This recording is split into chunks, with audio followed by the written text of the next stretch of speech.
Moin zum Energiezone-Spezial. Andres Carvallo, der Smart Grid Guru aus den USA, hat vor über 20 Jahren angefangen, sich um das Thema zu kümmern, hat in Austin das ganze Stromnetz revolutioniert, ist der meistgefragte Showgast und Experte in den USA rund um das Thema Strom. Der klärt ein paar Mythen auf, hilft uns, den US-Strommarkt besser zu verstehen und vielleicht auch ein bisschen den europäischen Strommarkt besser zu verstehen. Viel Spaß mit Andres. Andres, welcome to the Energiezone podcast. Today, our listeners would like to get a bit more of an overview about the electricity challenges and advantages of the US market. I have been introduced to you as like a podcaster. You have been introduced to me as like the father of smart grids in the US. Can you give like a short introduction? I'm pretty sure you can do it better than me. Sure. Well, thanks for having me. It's a pleasure, and look forward to the time together. I actually had the opportunity of, in a journey of a career that started in software, moved to computers, moved to telecom. In 2003, I joined the power company in Austin called Austin Energy as a chief information and technology officer. And I was there for 8 years, and I deployed $4 billion worth of technology. We built solar farms, wind farms, biomass power plants, EV charging infrastructure, smart meters, all kinds of intelligence, telecom, fiber, wireless technologies, you name it. In that journey, I came up with the concept of the smart grid in March 5th of 2004, and build the fund. It went for basically by 2009, got the opportunity to build all that, sort of upgrade the power grid, put all kinds of new infrastructure, fiber, many things.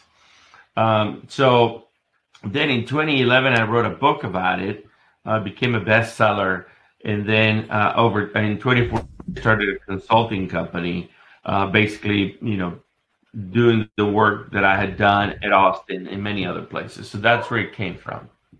Okay, and when you would ask like somebody like from Europe about like the US energy market, so one of the common things you would hear, they have a lot of outages. So it's a really common thing in the US that you don't have energy in the evening or whatever, or you see it like a couple of times in the year, where in most of the European markets you don't see it that often. Is that true? No, not at all.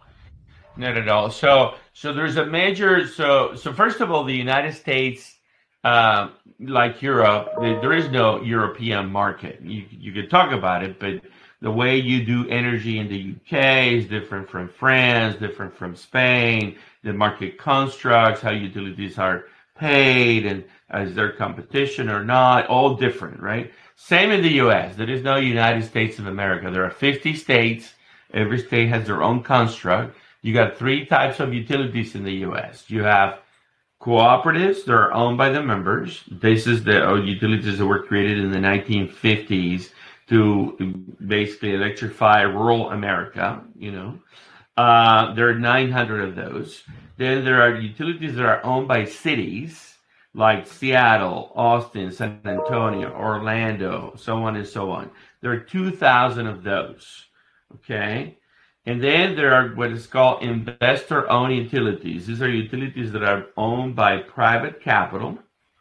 Some of them are completely private, not trading in a marketplace. Some are in the New York Stock Exchange or NASDAQ. They pay dividends, so on and so on. Those are companies like Pacific Gas and Electric, Southern California Edison, Commonwealth Edison, Consolidated Edison, Florida Power and Light, people, companies like that. So in every market, some of these companies are vertically integrated, meaning they own generation, transmission, distribution, and retail. Or in the case of Texas, for example, you have co-ops and munis everywhere across the U.S., but in Texas and in another 17 states, the 50, you have competition, like in the U.K., where the guy who bills the energy to the end customer is one company, the guy who owns the infrastructure, the wires, is another company, and then the guy who generates the electrons is a separate company. So it's a different, it's really, challenging to understand and navigate the U.S. But in terms of outages and all that, that's not my understanding at all. In fact, the U.S. has pretty strong reliability, and Austin and Texas in particular, pretty high reliability. The way to measure that is something called the SAIDI, or the System Average Disruption Index. The average in the U.S., meaning how many minutes a year you don't have power, is about on average 100 minutes out of the whole year. In Texas, it's about 60 minutes. In Austin, it's about 5 minutes. Okay, and so 5 minute outage, like that's. Do you know anything about like similar index in Europe? So what would be like the normal outage minutes in Europe? It's about similar, from 100 to 150, depending on the country, depending on the region. So the countries or the regions or the grids are more reliable. Would be in France, right? Because of the nuclear power, they never go out. You have, where you have renewable energy grids that are primarily renewable energy, you have challenges of intermittence and things like that. So it depends which geography you are. I would say that, the Nordic countries have a pretty reliable grid. The French have a pretty reliable grid, not so much the Spanish and the Italians. Actually, the French grid was kind of the reason why we had so high energy prices in Europe this year, because there was so many outages of the nuclear power plants, which kind of fueled the discussion of the pro renewable energy side, where exactly in Germany it's very hard to find like positive reports on nuclear energy. In France, yes, they're going to build like 1 or 2 new nuclear plants, but based on this year's summer experience, even winter experience with the high prices, I'm pretty sure that even France is now revamping renewable energy, though there's a lot of energy experts now because of the war in Ukraine. Is this actually a topic at all in the US? Is there like many people standing up against nuclear, or standing up against like windmills or solar parks? So how is or is it like similar like in Europe, every state is different?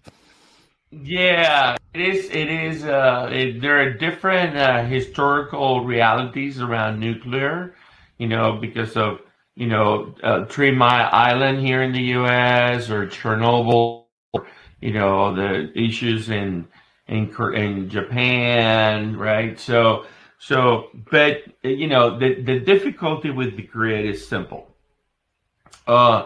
The grid moves in Europe at 50 hertz, and it moves in America at 60 hertz. To maintain that frequency, you need steady production, nonstop, right? You come home, you turn on the lights, you take it for granted. It comes on. Wow.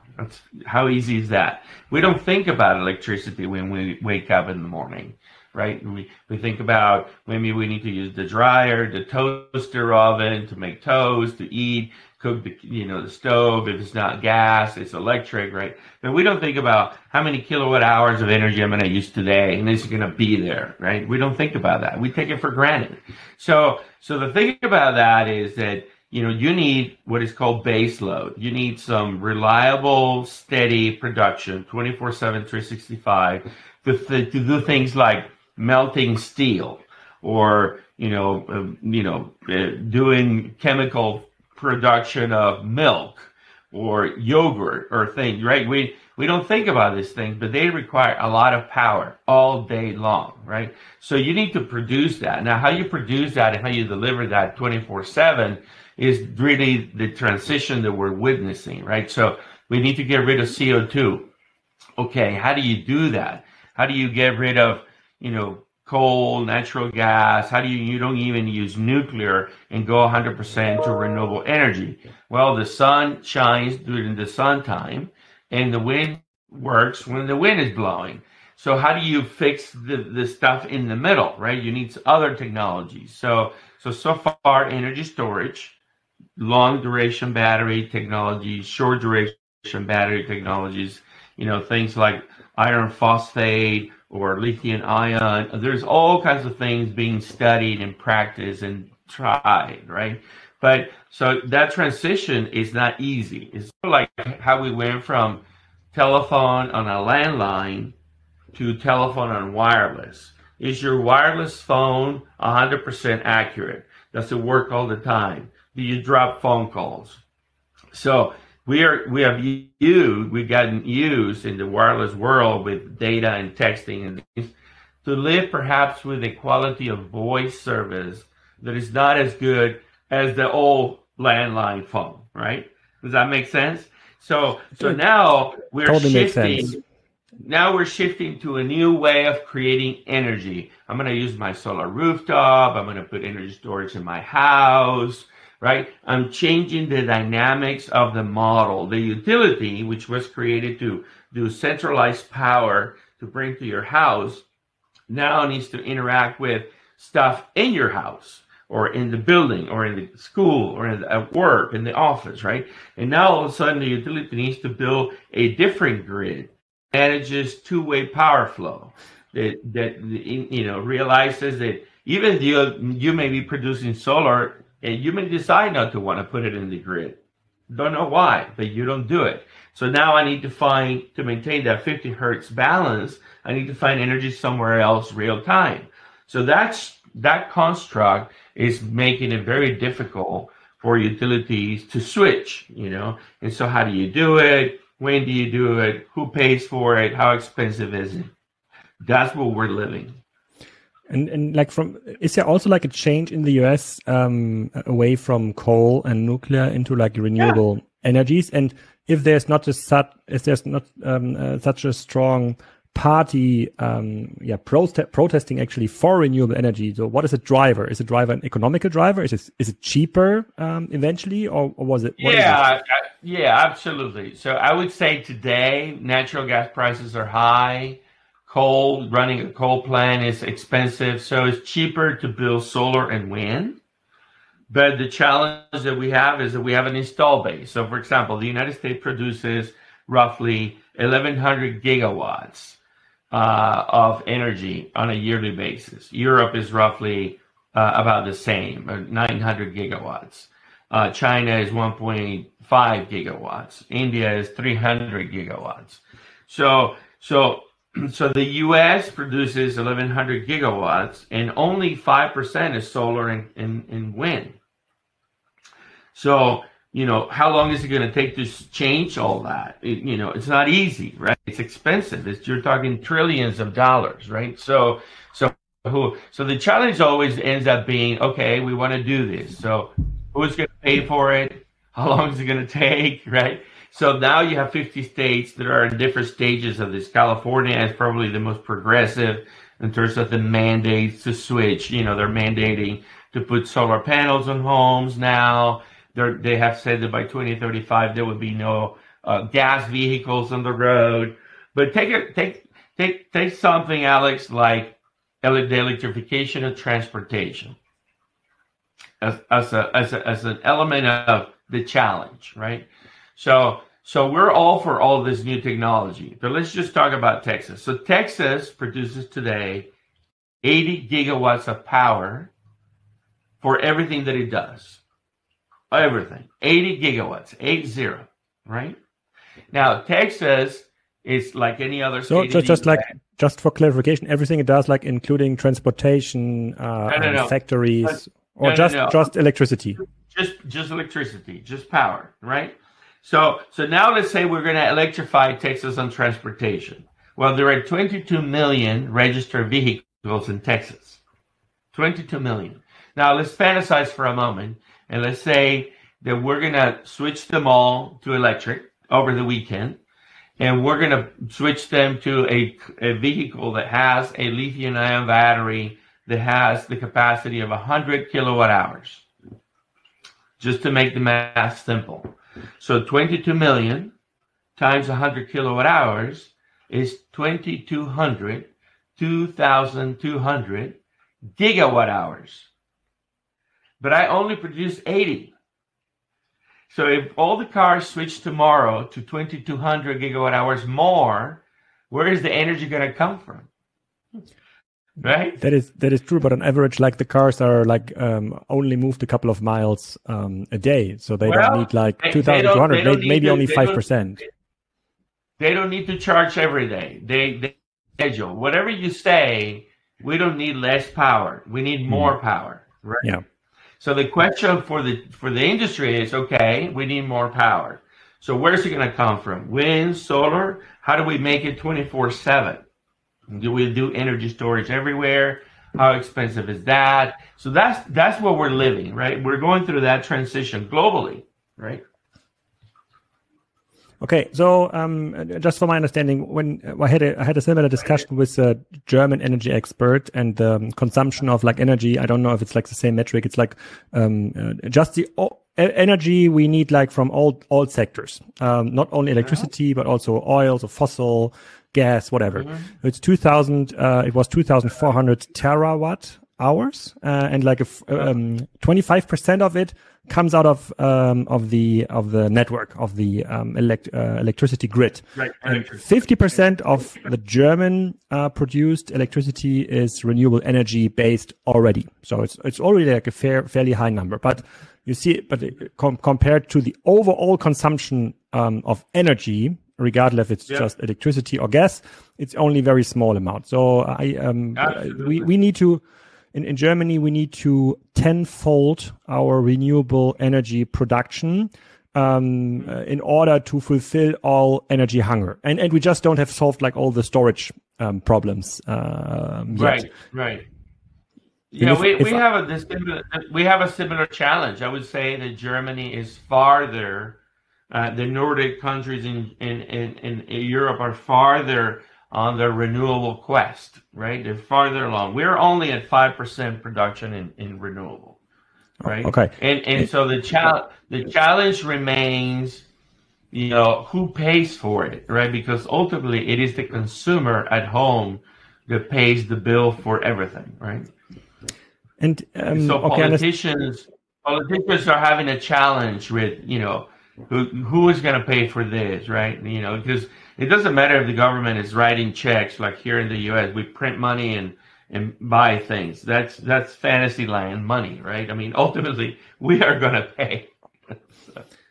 Okay, got it. But I understand that Florida is like pushing for more solar roofs, and they want to get out of like fossil Fiat cars, end of 35, whatever. Like it's very similar, like to the European countries. But do you expect that? Let's assume California is able to push it through. So let's say really like in 10 years from now, they have like 80% of the electricity out of the grid is renewable energy. Maybe they have transformed 20% of the transportation network into electricity powered vehicles, blah blah blah, all this stuff.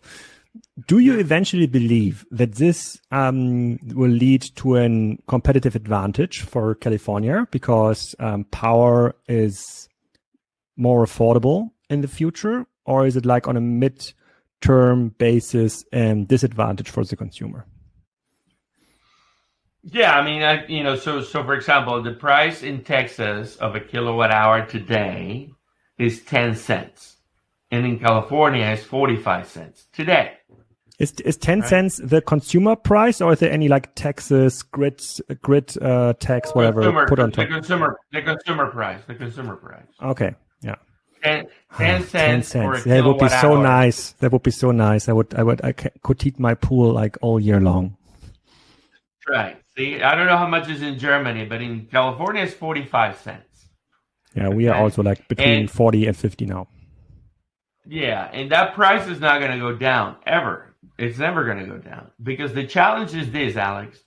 It's not like you and I buying a cell phone and a computer every 2 years.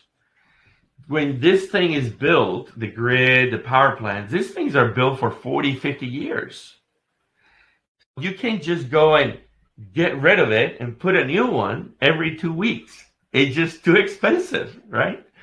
Can you elaborate a bit on the role of like smart grid in this like environment? So I just give you like heads up on what we've discussed. Like in Germany, smart grids always come up when it's about using the batteries in cars, in creating small regional storage powerhouses, whatever. So obviously we need to allow car owners to move energy back from the battery into the grid, which is not allowed yet at all. Yep. So we are not allowed to use the energy in our batteries to put them into the grid. We can obviously put the energy from the solar panels or from our own windmill in the grid, but not from battery setups.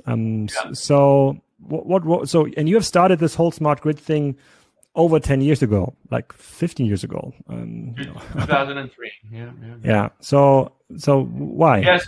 So the challenge is that, let me just explain real quick. Again, the grid was created in the late 1800s to move alternate current power from a big power plant to everybody's houses and everybody's businesses, right? So the grid was designed to, it was a copper wire, and the electrons flow because of physics. And the grid really only had instrumentation starting in 1975. Before that, everybody built the grid by connecting a wire to a transformer, to a house, a box in the house, and that was it. There was no intelligence, right? The electrons flow on their own because of physics. And in 1975, we started metering things and started adding an energy management system and something called SCADA or SCADA, Supervisory Control and Data Acquisition System, for monitoring the grid. We did that at the transmission and production level. And the instrumentation came all the way up to the substation level. That was it.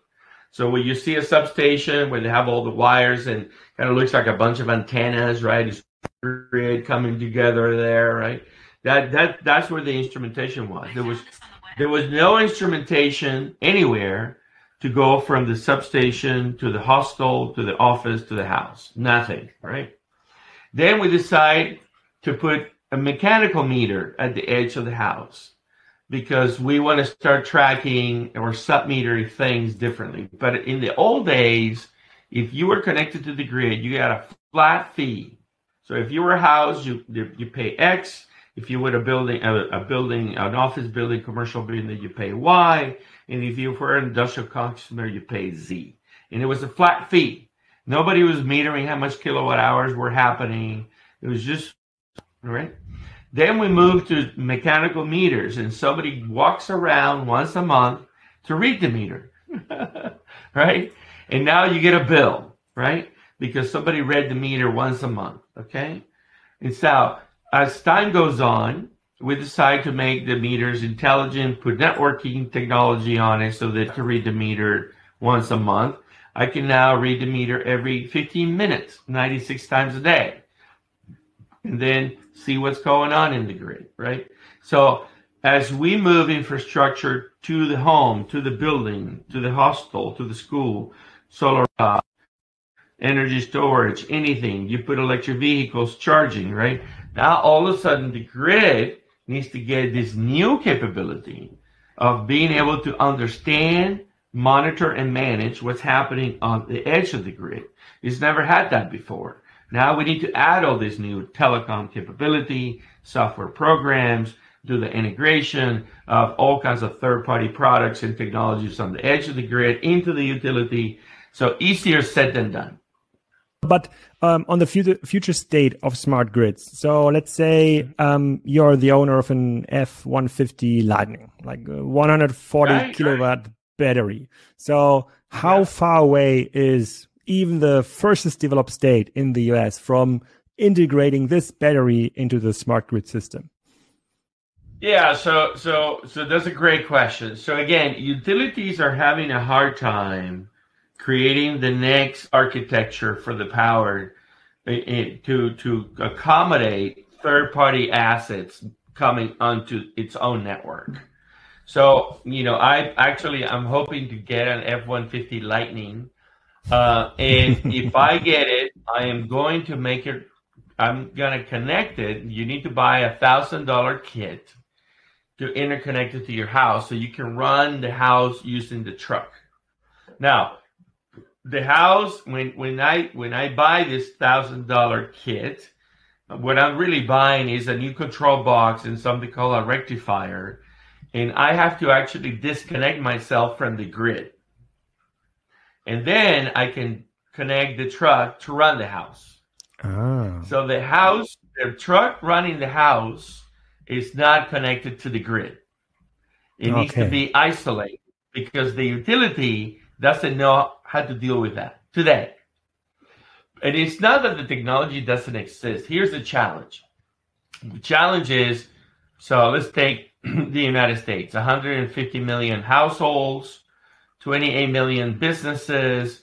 If they were all trying to do this, then they would need to be using somebody's technology. But in the US, we're not mandating any technology. It's a marketplace, right? So the technology would be from Schneider, Siemens, GE, ABB, whoever, right? So now the utility then needs to create its own technology, which is probably from Siemens or Schneider or CG, but they're only using one version of that technology to manage their grid. And now that technology needs to talk to 145 million or 28 different choices. How do you do that? Software problem. Right. Yeah, it's definitely like it's an infrastructure and software problem. But what you're saying is that status quo is that even the battery from your future F150 lighting is not allowed to push energy in the grid. Not today. Okay. How fast can you charge? How fast can you charge at home? Yeah, I mean, at home you're doing a 110. If you have a 110 volts, you're charging over 10 hours. If you're using 240 volts, which is the kind of voltage that you need to run your dryer, or your washer, or your microwave, or things like that, then you're charging in 6 hours, 5 hours. And the next level of charging is 480 volts. That charges within an hour, 2 hours. Right. So most houses are 240 volts. Most houses in Canada are 240 volts. Most houses in the United States are 110 volts. You do have some 220 volts circuits, 240 amps, things like that. But houses are not built in the U.S. to handle fast charging, right? So in order to retrofit the whole thing, it would be expensive. Now, some people say, well, you don't need to charge the whole thing. You only need to charge the 20 miles you're going to drive or the 40 kilometers you're going to drive. That's all you need. So 110 should be enough, right? Do the whole grid to do it? No. I mean, I think electronically, copper-wise, transformer-wise, the grid can handle a lot of more need for delivery of energy. The challenge is, how do I integrate your solar panel, your energy storage, and your vehicle's technology so that I, the utility, can talk to it and coordinate? That's really the big challenge. It's a telecom challenge and a software challenge. And like this challenge can be solved with pricing mechanisms, right? Oh, yeah. So if it's only like 10 cents a kilowatt hour, then obviously nobody's interested to save like 2 cents on a kilowatt hour. But if it's like 45 cents, like in California, there's like obviously the market for smart pricing, and you could obviously offer a customer, let's say, 25% kilowatt hour price in California during the night or whenever sun is shining or wind is blowing or whatever. So we are super far away in Germany. Obviously, the European market is not is very, very different, like every state here. We are far away from smart pricing principles in Germany. So it just doesn't matter when I consume energy, regardless how the energy production looks like. How is it in the US? You said it's further developed, kind of like a marketplace. So, but does it also translate into pricing? Yeah, it's a great question. It varies. So let's talk about Texas again. Co-ops and municipal utilities are monopolies, so they have rates, one price. In the competitive market in Texas, you have about 60 companies that sell energy retail. There are companies that do time of use pricing. Some of those companies are doing, cheaper pricing at night, more expensive pricing during the day. There are companies in Texas that sell what they call all you can eat nights and weekends. So unlimited use of energy during the weekends at night, but very expensive during the day in the week. So like 25 cents during the weekday, free at night and on weekends, right? Or that's a great contract for an F-150 lighting owner, right? So every owner would switch to this kind of contract because you only need it during night. And so you got it. So we already have that in Texas. There are companies that are offering you different packages of pricing, and then they throw in, American Express loyalty points and American Airlines loyalty points, and there's all this, constructs going on about attracting the customer and changing behavior, right? So all that is there. It's very similar in states like Illinois or it's Virginia or New York, right? But again, you got 50 states, 16 states that have competition. Most of the states are monopolies. Okay, got it. So there's some pricing schemes already available, but we are not at a state where, let's say, wind is blowing, sun is shining, and like within the next 2 hours, your energy or utility provider is saying, okay, now it's free for you, Andres. But if you want to charge in the night, where we expect more consumption from some steel melting thing, it's going to be more expensive. So it's more like it's more like a cell phone contract, right? It's like okay. It's not now at the utility level in the wholesale market where utilities buy and sell the energy, right? And then they package it and sell it to the retail. When at the wholesale level at ERCOT, JPM, PJM, New York ISO, New England ISO, Cal ISO, right?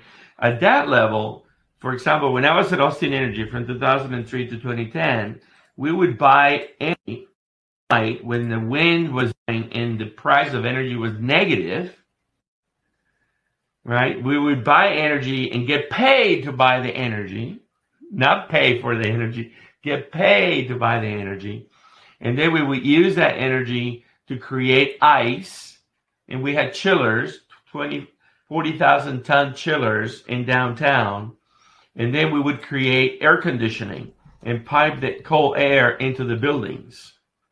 So we do that today at Austin Energy. That started in 2004, right? Okay. So I have to look up what chillers are coolers. Okay. Yeah, a chiller is a very large cooler that can do both heating and cooling, differential of temperature. And so you cool something and then you let it melt and then you blow that cool air into the pipes for air conditioning replacement. So you actually had the infrastructure already in place to consume like energy at negative prices, which is cool. I don't know one case. Maybe there are many cases. For some of the people listening, please reach out to me. I don't know one case where I've heard something like this in Germany, but there must be cases, obviously, where it's like a negative energy. So the negative pricing happens when the production of the energy onto the grid far exceeds the demand. So if the demand in the grid is low and the production is higher, then you get a negative price. Okay. What we're also seeing now in Europe and in different districts in the country in Germany is that there are some people from the government, some energy expert, they like to change pricing mechanisms. They want to get rid of the current pricing scheme. They want to split up prices into different region. They say in some cases we should pause merit order. In other cases it's working, but usually there's a lot of blockade from other parties that say, okay, that might work for you guys in California. For me in Texas, I cannot do it because the voters. What is this in the US? Yeah, so remember that you have, the vote issue, the legislature is changing that construct is very complicated. So remember, you got three types of utilities in the U.S., co-ops, munis, monopolies, and then investor-owned utilities. In some places they're monopolies, in some places they're not. You have competition. So that's the delivery system, right? And then you have, three types of customers. You got residential customers, you got commercial customers, you got industrial customers.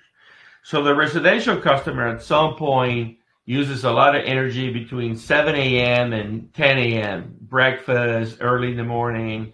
Then they go home and somebody stays in the house, the pet, whatever. Consumption of energy during the day is slow. But then everybody comes home after school, and from 5 p.m. until 9 p.m., dinner, the whole thing, energy goes up again, right? The commercial company, it's, the haircut, the store selling stuff. That store is open from 9 to 6 p.m., right? The supermarket. But then they close, right? So their consumption of energy is high from 9 to 6 p.m., and then it goes down dramatically. And then you have the industrial guy. The industrial guy is processing milk or meat or something, and they work 24/7. The consumption never stops, right? So the delivery mechanism of the needs to match the consumption patterns, right? And these consumption patterns are not the same. So some regions in Germany are producers of things. They produce cars, they make this, they make that. They need energy 24/7.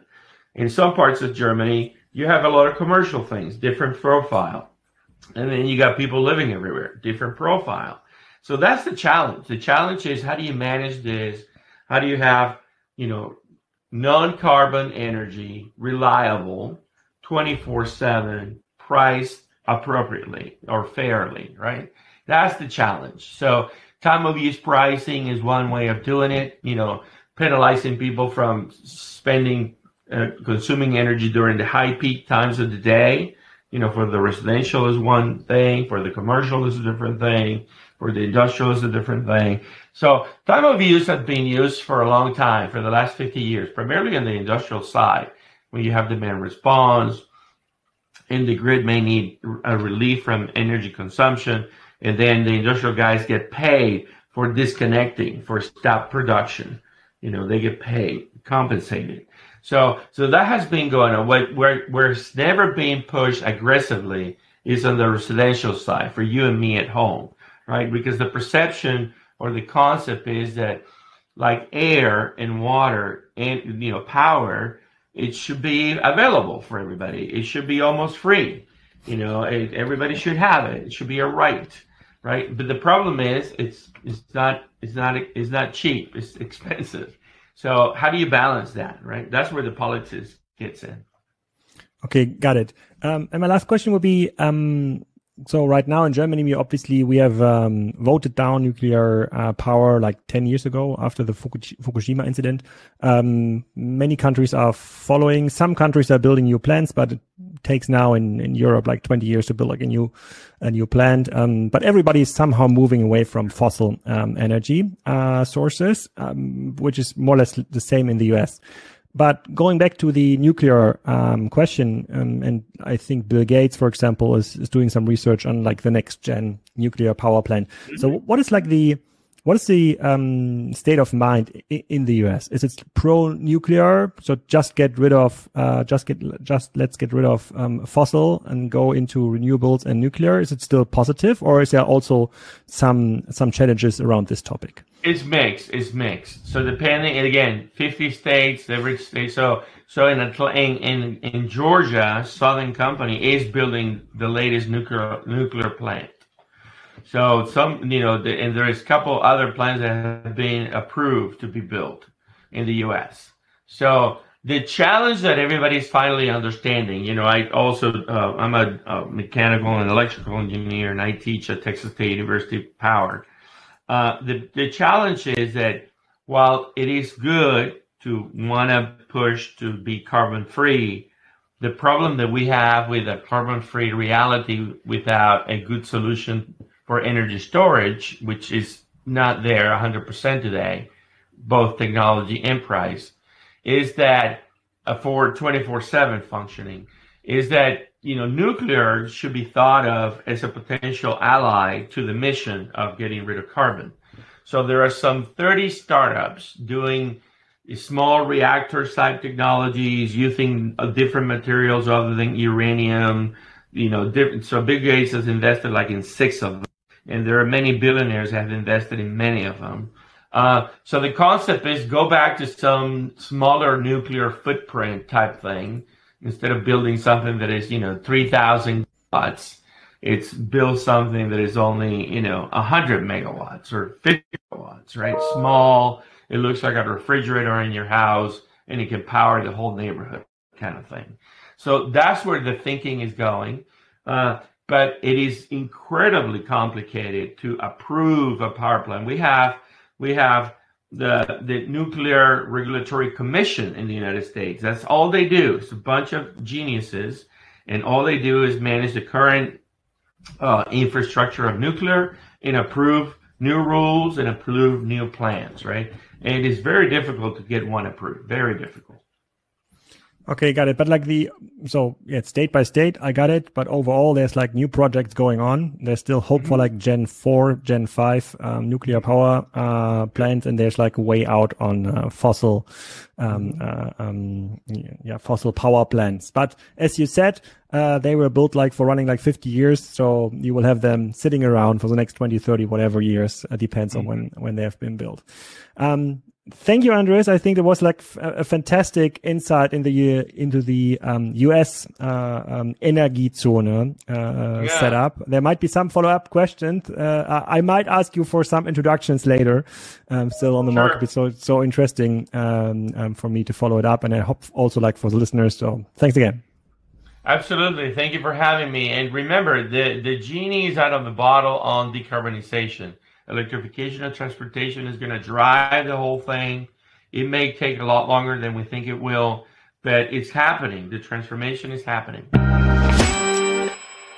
Das war's. Nächste Woche geht's weiter mit einem Monthly Heinemann. Da gibt es ein paar Updates zu Shein. Neues zu einem möglichen Riesenwettbewerber von Shein. Kann man sich gar nicht vorstellen nach der letzten Shein-Folge, aber kommen wir danach dazu. Wir besprechen ein paar Earnings.